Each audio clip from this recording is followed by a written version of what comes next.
The Union Ministry of Education has submitted an affidavit to the Supreme Court formally asserting that there is no need to reconduct NEET UG 2024.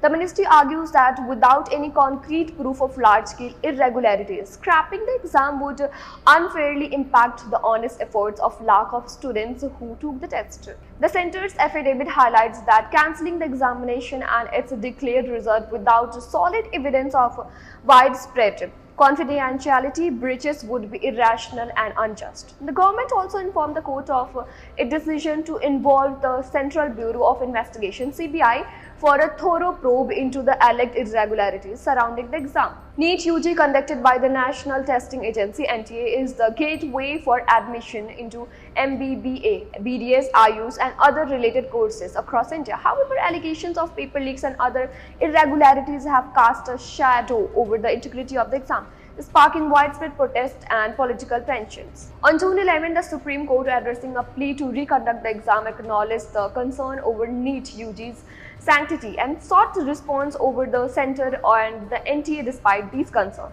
the court has not stayed the counselling process for successful candidates. Chief Justice D.Y. Chandrachud is set to hear a batch of petitions on July 8. These petitions call for the various forms of relief, including a retest and a comprehensive investigation into the alleged malpractices. In a related development, over 50 NEET UG candidates from Gujarat have petitioned the Supreme Court to prevent the cancellation of the exam.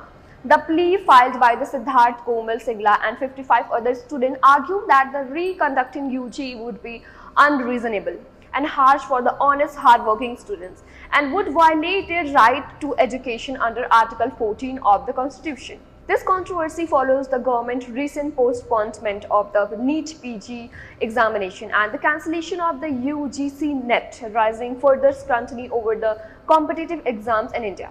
So far, the CBI has arrested 6 individuals in connection with the NEET UG paper leak case. As the story develops, we will continue to bring you the latest update and insights. Stay tuned for more on this and other important news.